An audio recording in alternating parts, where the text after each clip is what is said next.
नमस्कार, मैं दौलत शर्मा और आप देख रहे हैं UIP न्यूज। और आज बात यहाँ पर करेंगे एग्जिट पोल्स की। कुछ राज्यों के एग्जिट पोल्स की यहाँ पर बात करेंगे, जिनकी गणना हमने लोगों से बात करते हुए और कहीं ना कहीं जनता के बीच जाकर पता किया। क्योंकि आप देखेंगे कि दिल्ली NCR एक ऐसी जगह है जहाँ पर सभी राज्य के लोग आपको मिलेंगे। लोग बड़ी दूर दूर से, चाहे राजस्थान हो, बिहार हो, मध्य प्रदेश हो, झारखंड हो, लोग यहाँ पर अपनी जीवन यापन के लिए, कमाई करने के लिए आते हैं। यहाँ पे लिए गए लोगों के बयान और लोगों की जो भी यहाँ पर मत था, उसके हिसाब से यहाँ पर चीजें की गई। और कुछ राज्य यहाँ पर हमारे पास हैं जहाँ पर बताएंगे कि इनके जो एग्जिट पोल हैं वो किस तरीके से यहाँ पर मेल खाते हैं। 2019 में क्या परिणाम रहा था और 2019 के परिणाम को देखते हुए और जनता की जो राय इन 5 सालों में बदली है, उस हिसाब से आपको बताएंगे कि आखिर कितना बड़ा बदलाव यहाँ पर देश की जनता में आया है और किस तरीके से अब यहाँ पर चुनाव हो रहे हैं और किसको कितना बड़ा लाभ यहाँ पर मिल रहा है। सबसे पहले आपको यहाँ पर बताएंगे कि 2019 में जो राज्य हमने लिए हैं, राजस्थान, मध्य प्रदेश, कर्नाटका, तमिलनाडु और बिहार, एक तरीके से देखा जाए तो वो बीजेपी का गढ़ माने जाते हैं। यहाँ पे राजस्थान, बिहार और मध्य प्रदेश बीजेपी मजबूत नजर आ रही है। तो यहाँ पर 2019 में कुछ स्थिति ऐसी थी। राजस्थान में कुल 25 लोकसभा सीटें हैं, जिसमें से 24 की 24 बीजेपी के खाते में आई थी। यहाँ पर इंडियन नेशनल कांग्रेस यानी कांग्रेस का खाता तक नहीं खुला था। अन्य पार्टी की बात करें तो यहाँ पर एकमात्र हनुमान बेनीवाल थे जो अपने लिए सांसद की सीट लेकर गए थे। यहाँ दूसरी तरफ आए तो मध्य प्रदेश, जो मामा के नाम से जाना जाता है, जहाँ पूरी तरीके से बीजेपी संघ के तौर पर भी मजबूत है और संगठन के तौर पर भी मजबूत है, जहाँ पर 29 लोकसभा सीटें हैं, जिनमें से 28 पर भारतीय जनता पार्टी को जीत मिली थी। यानी यहाँ पर भी क्लीन स्वीप से मात्र एक सीट बीजेपी पीछे रह गई और कांग्रेस के खाते में एक सीट आई थी और अन्य के खाते में 0 यहाँ पर सीट आई थी। बिहार की बात करें तो बिहार में 40 लोकसभा सीटें हैं, जहां पर 33 एनडीए के खाते में आई थी, 16 एलजेपी के खाते में आई थी और अदर्स की बात करें तो मात्र एक ही सीट यहाँ पर मिली थी। यानी बिहार की मजबूती 14 से लेकर 19 तक बीजेपी ने पकड़ी हुई थी। कर्नाटक की बात की जाए, यहाँ हम आपको आंकड़े 2019 के बता रहे हैं। यहाँ पर 28 सीटें थी, जिसमें से एनडीए को 26 मिली और अदर्स पार्टी को देखा जाए तो मात्र 2 ही सीटें मिली।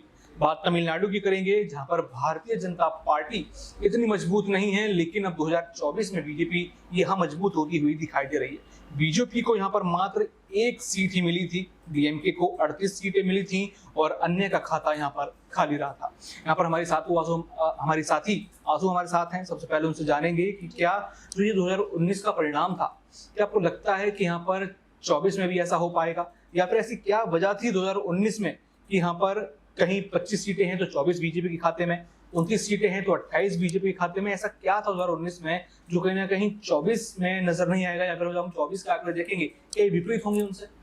जी, जिस तरीके से 2024 का एग्जिट पोल 1 जून से ही आने शुरू हो गए हैं, लगातार इस रेस में बीजेपी आगे दिख रही है और इंडिया अलायंस जो है वो पिछड़ती हुई दिख रही है। बात करें यहाँ पर, जिस तरीके से आपने कहा कि बीजेपी की सीटों में गिरावट भी दिख रही है तो कहीं बढ़ोतरी भी दिख रही है। 2019 में एक मौका फिर से दिया गया था बीजेपी को, तो कहीं ना कहीं बीजेपी के लिए जो यहाँ पर मुद्दे रखे गए थे उन्होंने वो पूरे भी किए।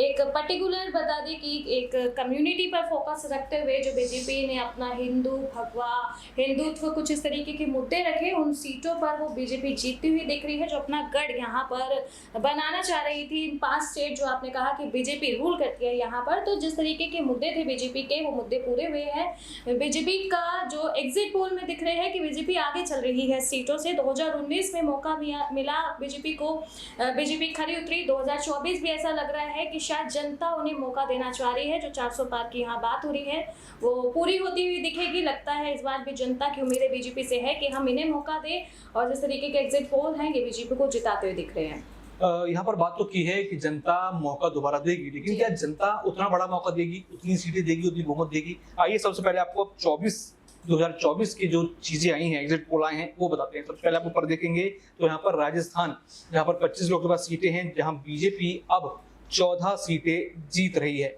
यानी पिछली बार के हिसाब से देखा जाए तो 10 सीटों का नुकसान राजस्थान में यहाँ पर भारतीय जनता पार्टी को होने जा रहा है।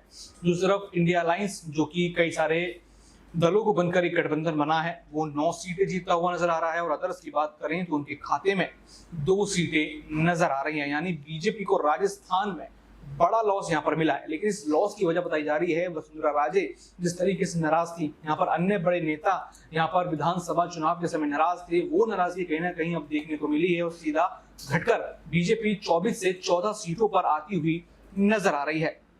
अगली तरफ चलते हैं मध्य प्रदेश में, जहां मामा का शहर जो हमने आपको बताया था किस तरीके से बीजेपी संघ संगठन पूरी तरीके से मजबूत है। यहाँ पर 29 में से अब बीजेपी 22 सीटें यहाँ पर लेने वाली है। यानी यहाँ पर भी 6 सीटों का नुकसान नजर जो है बीजेपी को आता हुआ आ रहा है। इंडिया अलायंस की बात करें तो 7 सीटें यहाँ पर इंडिया अलायंस के खाते में जा रही हैं और अदर्स यहाँ पर खाली नजर आ रहा है। यानी मध्य प्रदेश भी जो मामा का शहर है, जहां पर पूरी तरीके से बीजेपी मजबूत है, अब वो भी कहीं ना कहीं डगमगाती हुई नजर आ रही है। इन कारणों पर भी पता करेंगे, इन कारणों पर भी माफ कीजिएगा रोशनी डालेंगे कि आखिर क्या ये कारण है जिस तरीके से ये चीजें होती हुई नजर आ रही हैं। कर्नाटक की बात करें तो कर्नाटक में 28 सीटें हैं, जहां पे बीजेपी 18 जीत रही है, माफ कीजिएगा एनडीए 18 जीत रही है। इससे पहले 26 सीटें बीजेपी को 19 में मिली थी, लेकिन अब का आंकड़ा 18 से 20 तक का बताया जा रहा है। इंडिया अलायंस है जिनका आंकड़ा यहाँ पर 6 से लेकर 8 के बीच बताया जा रहा है। बिहार की बात करते हैं। बिहार में आपने देखा कि जिस तरीके से मौसम इतनी जल्दी नहीं बदलता, लोग कपड़े इतनी जल्दी नहीं बदलते जितनी जल्दी नीतीश कुमार अपना दल बदल लेते हैं, जितनी जल्दी नीतीश कुमार एनडीए छोड़ एलजेपी, कभी आरजेडी, कभी कहीं यहाँ पर घूमते हुए से नजर आते हैं। यानी कहीं स्थायी नीतीश कुमार नजर नहीं आते। लेकिन 2024 के चुनाव में, लोकसभा चुनाव है, तो यहाँ वो एनडीए के साथ नजर आ रहे हैं। तो यहाँ पर 40 में से 29 सीटें एनडीए को मिल रही हैं, जिसका आंकड़ा 2019 में 33 था। यानी 4 सीटों का नुकसान यहाँ पर एनडीए को नजर आ रहा है। इंडिया अलायंस की बात करें तो 9 सीटें हैं इंडिया अलायंस के पास, यानी अच्छी स्थिति में है पिछली बार से। अदर्स की बात करें तो 2 सीटें उनके खाते में आ रही हैं। अगली तरफ चलते हैं तमिलनाडु में, जहां पर 19 में बीजेपी के कुछ भी हाथ यहाँ पर नहीं आया था, लेकिन 9 सीटों का इजाफा यहाँ पर दिखाया जा रहा है। बीजेपी को यहाँ पर 10 सीटें मिलती हुई नजर आ रही हैं। डीएमके खिसक के 38 से 25 पर आ रही है और अदर्स को 4 सीटें मिलती हुई नजर आ रही है। यानी तमिलनाडु में बीजेपी साउथ इंडिया में अपने पैर पसारती हुई नजर आ रही है। यहाँ पर हमारे साथी आंसू से जानेंगे कि आखिर वो क्या चीजें हैं जो यहाँ पर बीजेपी को 2019 वाला जो दौर है, 2019 वाला जो रिजल्ट है वो दोहराने से यहाँ पर रोक रहा है। क्या वजह आपको लगी, क्या वजह ऐसी रही कि 24 में इतना बड़ा घाटा बीजेपी झेल सकती है, ये अनुमान लगाया जा रहा है? जी देखिए, तो 2024 में जो इलेक्शन हो रहे हैं सभी, इसमें यूथ का जो कंट्रीब्यूशन है वो कहीं ना कहीं बीजेपी को पछाड़ता बचा रहे हैं, क्योंकि उनका कहना ये है कि ये भगवा, ये हिंदुत्व, ये हमारे मुद्दे नहीं है। हमारा मुद्दा है रोजगार, हमारा मुद्दा है अच्छी एजुकेशन, आप अच्छी कंपनीज को लेकर आइए। हमारा जो करियर है, जो हमने इतनी ग्रेजुएट होकर, पोस्ट ग्रेजुएट होकर हम एक छोटे छोटे जो है अपने जो स्टार्टअप को लेकर यहाँ पे बहुत बड़ी मांग हो रही है। तो जिस तरीके से बीजेपी मुद्दों पे कभी बात ही नहीं करती, बीजेपी का जहाँ गढ़ रहता है, जहाँ क्षेत्र रहता है, वहाँ ये मुद्दे कभी उठते ही नहीं है। तो यूथ ने ये जो बात उठाई है, सबसे ज्यादा जो यहाँ पर जॉब्स को लेकर, एम्प्लॉयमेंट को लेकर बात उठी है, ये कहीं ना कहीं बीजेपी को गिराती हुई दिख रही है।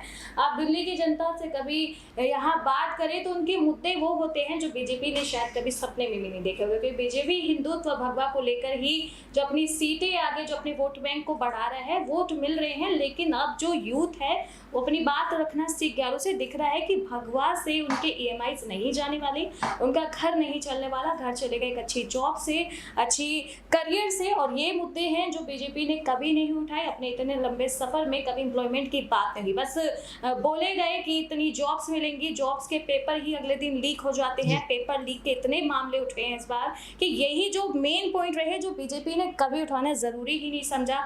ये वजह बन रही है कि उनकी सीटें जो है लगातार यहाँ पर गिरते हुए दिख रही है, क्योंकि इंडिया अलायंस इन मुद्दों को लेकर उतर रही है। जो यूथ है उनका कहना है कि राहुल गांधी ओवर एजुकेटेड है, उससे बात करते हैं तो हमें लगता है कि हाँ एजुकेशन जरूरी है, करियर की वो बात करते हैं, एम्प्लॉयमेंट की बात करते हैं, लेकिन बीजेपी तो यहाँ पर दो समुदाय को आपस में भिड़वाने की बात करते, तो ये जो धर्म की नीति राजनीति यहाँ पर जो बीजेपी ने अपनाई थी, कहीं ना कहीं यही अब उसकी जो है यहाँ पर नैया डुबोती हुई दिख रही है।